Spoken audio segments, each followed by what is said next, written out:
canal Mais Ribeirão passa a apresentar o programa Biografia. Fatos, pessoas, acontecimentos que marcaram a vida de Ribeirão Preto, aqui e seus filhos fora. Programa Biografia, com o cartunista Arnaldo Júnior, que vai ao ar toda semana pelo canal Mais Ribeirão. O entrevistado de hoje é Ricardo Salomão, engenheiro, especialista no setor de petróleo e gás, nascido aqui em Ribeirão Preto, em 4 de outubro de 52, casado com Dona Magda, pai de 3 filhas e avô de uma menina. Filho do advogado Salim Salomão, que durante muito tempo deu aula na UNAERP de Direito e foi gerente do Banco da Bahia em Ribeirão Preto. Ricardo Salomão, nossos cumprimentos. Obrigado, Morandini. Bom, você já teve funções muito importantes nesse setor do gás e do petróleo. E hoje você dá consultorias, tanto na questão de gestão, como numa série de outros setores. E hoje nós nos aproveitamos da sua estada para saber das suas andanças por esse país e pelo exterior. O que você já fez, Ricardo? Morandini, olha, eu comecei a minha carreira na Petrobras em 1976 e comecei como engenheiro de manutenção de navios. Nessa atividade eu viajei muito pelo Brasil e pelo exterior, fazendo reparos, trabalhando em operação de navios petroleiros. Depois, ainda dentro da Petrobras, fui trabalhar nas grandes obras, nos grandes empreendimentos, também no Brasil e no exterior. E, particularmente, eu destaco aí uma passagem muito interessante, muito rica, pela Alemanha, a construção de 3 navios. Em Hamburgo? Não foi em Hamburgo, foi numa cidade pequenininha, chamada Papenburg, perto de Bremen. Porque Hamburgo também faz as plataformas da Petrobras, né? Construiu muitas. E era um grande centro de construção e reparação naval em Hamburgo, né? Depois fui para a área gerencial e comecei uma carreira executiva dentro da empresa. Você foi diretor da Universidade do Petróleo? Essa foi a minha última função como uma espécie de reitor da Universidade Corporativa da Petrobras, né? A função era de gerente geral, mas a atividade era de reitor mesmo da Universidade Corporativa. Bom, a Petrobras hoje, ela tem muitos problemas em termos de imagem. Claro que se associa a ela uma empresa que muito se lutou até historicamente no país com o petróleo é nosso. E por desvios e má gestão nós tivemos problemas sérios. Então não se leva em consideração o que se fez de bom da Petrobras, mas se coloca a Petrobras numa posição de ícone político do bem e do mal. Alguns aplaudem e outros apupam. E eu pergunto a você, Petrobras é um bem ou um mal? Petrobras é um grande bem para a nação. A empresa é uma empresa fantástica do ponto de vista de estrutura, né? Tem uma excelente estrutura, é uma empresa que investe muito em tecnologia. O centro de pesquisas da Petrobras é uma referência no mundo. E a Universidade Corporativa da Petrobras é uma referência, até para sua surpresa, talvez dos telespectadores também, para a NASA. Petrobras. A Petrobras, a Universidade Corporativa da Petrobras, ela foi visitada por muitas universidades corporativas do mundo, inclusive da NASA, com quem nós trocamos ideias, trocamos sugestões, trocamos inclusive cursos. Então, a Petrobras precisa ser olhada também, não que não mereça algumas críticas, porque qualquer empresa está sujeita a isso. Principalmente aquelas que têm influências políticas. Exatamente. Né? Mas ela precisa ser olhada também pelo que ela tem de muito bom. E o que ela tem de muito bom é tecnologia, um quadro de pessoal muito bem formado e que a qualquer momento, quando superadas esses problemas que hoje estão acontecendo, vão certamente trazer a empresa de volta para o caminho que ela sempre trilhou. Bom, eu estou vendo aqui no seu currículo tanta coisa que eu não vou nem ter como dizer do Ribeirão Pretano, que saiu daqui junto com seu pai para a Bahia, onde ele foi desenvolver um trabalho, e depois para o Rio de Janeiro, Petrobras, etc., para o mundo todo. Você foi diretor superintendente da Transportadora Associada de Gás, TAG. Diretor superintendente da Transportadora Brasileira de Gasoduto Brasil e Bolívia. Gerência Geral Corporativa dos Novos Negócios de Petrobras, Fusões e Aquisições. Gerência Financeira dos Novos Negócios, Áreas Financeira e Contábil. Foi da Petrobras Transporte Transpetro.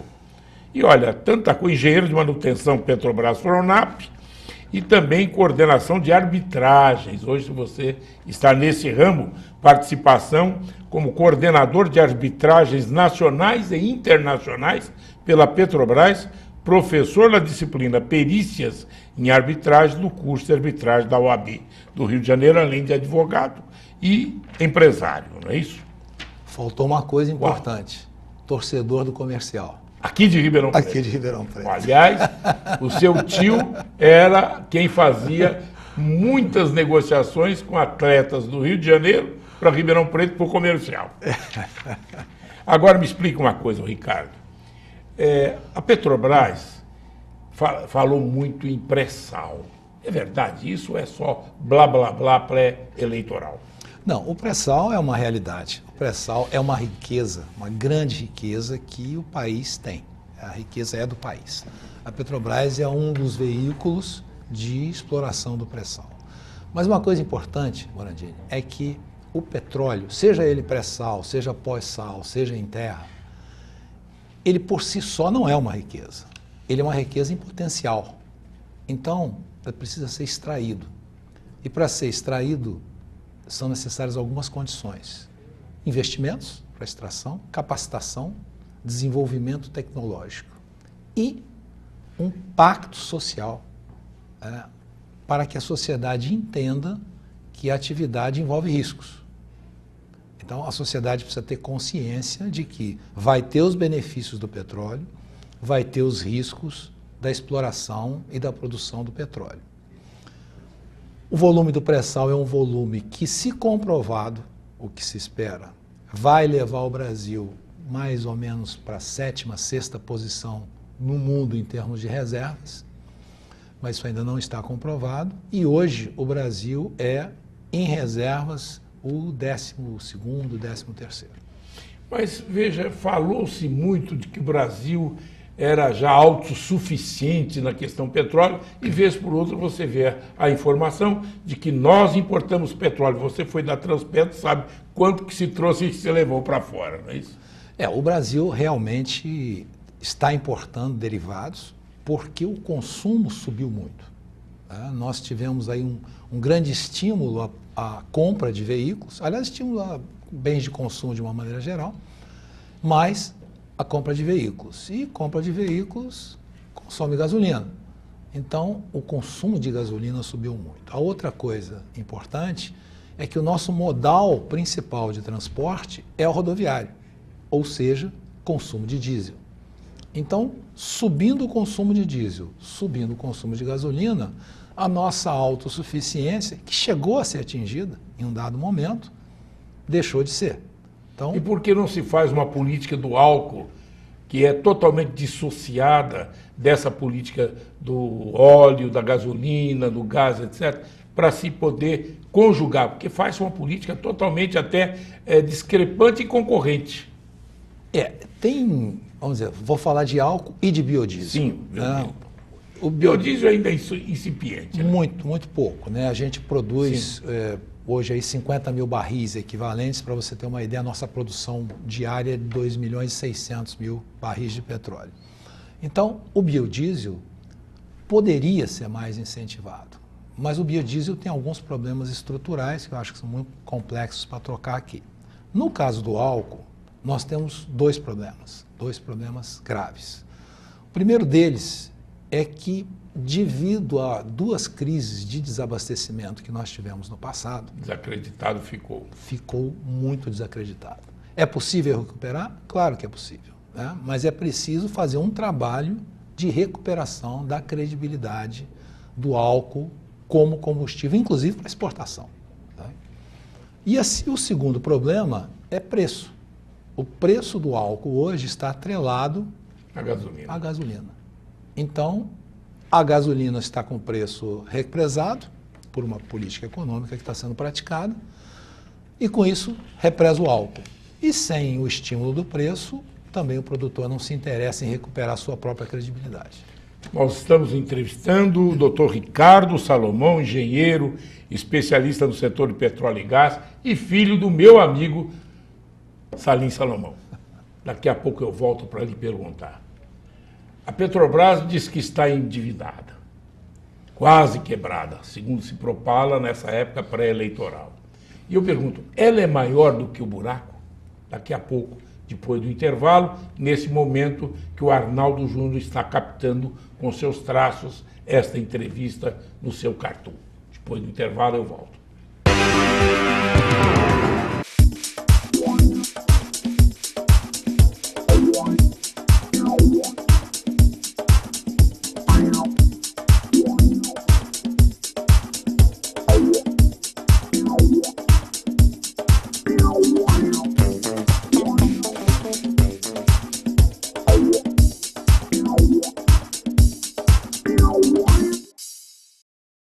Faça o curso Mastermind de Liderança, Inteligência Interpessoal e Comunicação Eficaz com Jamil Albuquerque e equipe. Informações 016-3911-5859. Mastermind. Amplie o seu potencial.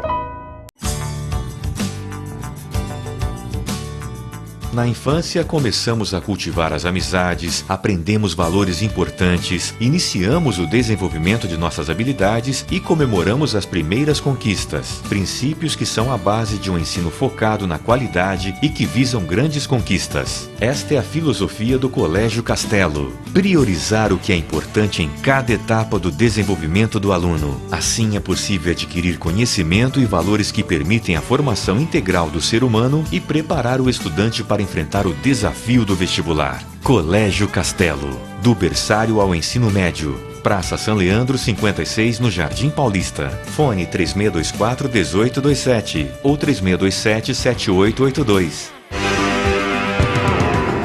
Voltamos a apresentar o programa Biografia. O entrevistado Dr. Ricardo Salomão.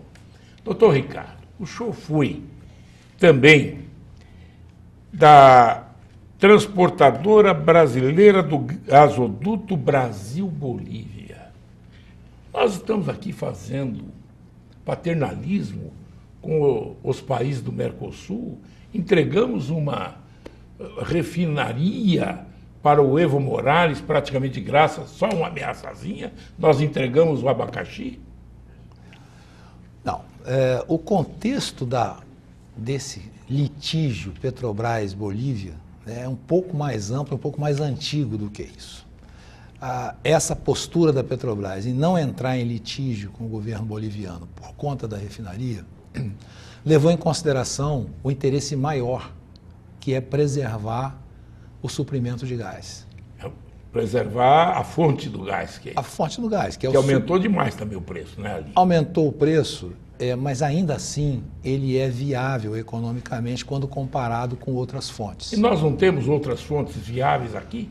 Diz que perto de Santos nós tínhamos uma grande fonte do gás? É verdade. O campo de Mexilhão, que tinha uma previsão de reservas de uma determinada ordem, mas isso não foi confirmado. Mas em outro lugar desse Brasil afora? Nós temos muitas fronteiras exploratórias, inclusive essa nova grande fronteira exploratória. No Amazonas também, não é isso? O Amazonas tem, mas lá não é tanto assim. Hoje está se especulando a existência do shale gas, o gás de xisto. Lá no sul? No Paraná. Mas o gás de xisto, como tudo na área de petróleo, ele tem os seus prós e os seus É a contras. forma de extraí-lo, né? A forma de extraí-lo Que em muitos países, como no Canadá, consegue se extrair, e até com o trabalho brasileiro, de uma forma menos econômica do que a extração destas fontes que nós temos, né? Na realidade, o grande detentor da tecnologia de extração de gás de xisto são os Estados Unidos hoje. E eles adotam um mecanismo chamado fratura hidráulica. A fratura hidráulica tem dois problemas. Lá a sociedade consentiu. A fratura hidráulica tem dois problemas. Primeiro é que usa água, em grande quantidade. E água é um bem hoje tão valioso quanto o petróleo. E a segunda coisa é que essa água possui elementos químicos. E esses elementos químicos, juntamente com o próprio petróleo e gás, podem vir a contaminar os aquíferos. Então, é um trabalho que tem que ser melhor muito... esquecer. Não é melhor esquecer. Não, mas... porque aqui no Brasil, cá entre nós, os Estados Unidos, que tem uma, pelo menos parece ter uma consciência ecológica muito grande, tem as suas devidas ressalvas, aqui então, depois de um determinado tempo, eles vão deixar do jeito que está, vão fazer aterro, como já fizeram aí em uma universidade, com aterro bichado, vamos assim dizer, né? Eu penso, Morandini, que é um caminho, uma rota tecnológica que pode ser seguida. Precisa ser bem trabalhada, precisa ser bem testada e, principalmente, aí que eu acho que é o ponto principal, a sociedade tem que ser informada desses riscos e ela deve consentir. Ela deve consentir, ou não, mas ela tem que ser informada da existência do risco. Bom, e eu gostaria de dizer para o senhor, nós tivemos aí problemas de Pasadena, tivemos problemas aqui na Bahia e problemas em vários lugares. Por isso que eu lhe perguntei, Petrobras é maior que o buraco? Petrobras é muito maior do que o buraco. Hoje em dia, a empresa... Mesmo devendo 300 bilhões, não sei o quê... Ela tem, na realidade, um grau de alavancagem, que a gente chama aí, hoje está em torno de 40%. E o limite imposto por ela mesma foi de 35%. Segundo a presidente Graça Foster... É competente? A presidente Graça Foster é uma técnica, né, dos quadros da empresa, fez carreira na empresa e vem fazendo uma gestão lá que vem sendo analisada pela sociedade. Tem suas limitações. Qualquer presidente da Petrobras, qualquer diretor da Petrobras hoje tem suas limitações impostas pela política que o governo imprime à empresa. Mas a ideia é que em 2 anos o endividamento da Petrobras caia para o nível previsto de 35%. Se vai cair ou não... Ela precisa aumentar a produção, para aí cai tudo, né? Cai o endividamento, etc. Nós precisamos aumentar a produção e precisamos de uma política de preços que seja realista.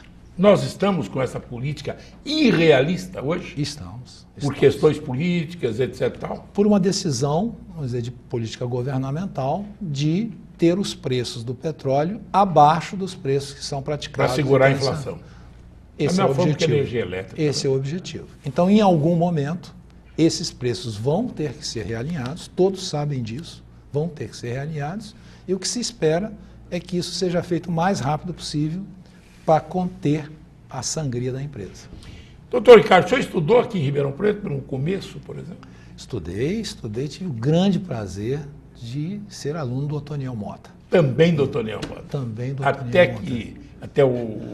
Não, eu saí em dezembro de 1968 e tive o prazer, enorme prazer, de 41 anos depois, voltar aqui e a turma de ginásio de 1967, do Otoniel Mota, resolveu fazer uma comemoração dos 40 anos de formatura. E me acharam pela internet e nós viemos aqui e nos reunimos 40 anos depois, quase 60 pessoas presentes, né? E reproduzimos uma foto que nós tínhamos tirado na escada ali da catedral da cidade, no dia da formatura. Então procuramos Quem reproduzir. Era o diretor na época, o senhor se lembra? Romero Barbosa. Romero Barbosa. Doutor Romero Barbosa. Advogado Romero Barbosa. Quer queiram, quer não queiram, comercial estará na primeira divisão. Era o seu bordão, não é? Doutor Ricardo Salomão, valeu a pena o seu trabalho na Petrobras? Valeu muito a pena. Eu fui Lhe muito deu feliz. satisfação, lhe deu ânimo e vontade de continuar lutando por esse Brasil e falando o petróleo é nosso. Olha, valeu muito a pena. Eu, quando saí da empresa... né, Monteiro Lobato que o dizia, né? Monteiro Lobato era um visionário, né? É. Sabia das coisas. Mas eu, quando saí, eu disse para as pessoas na minha despedida que fazer uma carreira, tem que ser uma coisa prazerosa. Tem que ser uma coisa que você faça uma carreira de sonhos e chegue ao final e diga, valeu a pena. E na minha carreira na Petrobras, valeu a pena. O senhor hoje está se dedicando à advocacia e mais exatamente ao setor de arbitragens, que é uma tendência de a justiça delegar aos árbitros do setor privado uma série de pequenas decisões para descompromissar o judiciário do seu entrave, que é um grande número de processos. Isso está dando certo? Está dando certo. E não só pequenas decisões, como grandes litígios hoje são compostos por tribunais arbitrais. É uma forma de justiça rápida, uma forma de justiça que fica sob o controle das partes. É mais caro, mas é preciso fazer o... Precisa analisar mais cara quanto. Se for rapidez que você resolve o problema, às vezes o barato não é o caro. Essa relação custo-benefício tem sido adotada. E ontem, na palestra que eu dei aqui na Associação dos Engenheiros, foi feita uma sugestão que está sendo praticada já em Minas Gerais, de a associação, em conjunto com o CREA, criarem uma câmara arbitral aqui, para ter no corpo de árbitros muitos engenheiros, agrônomos, etc., também advogados, é preciso ter, e se tornar uma referência de arbitragem para os conflitos locais.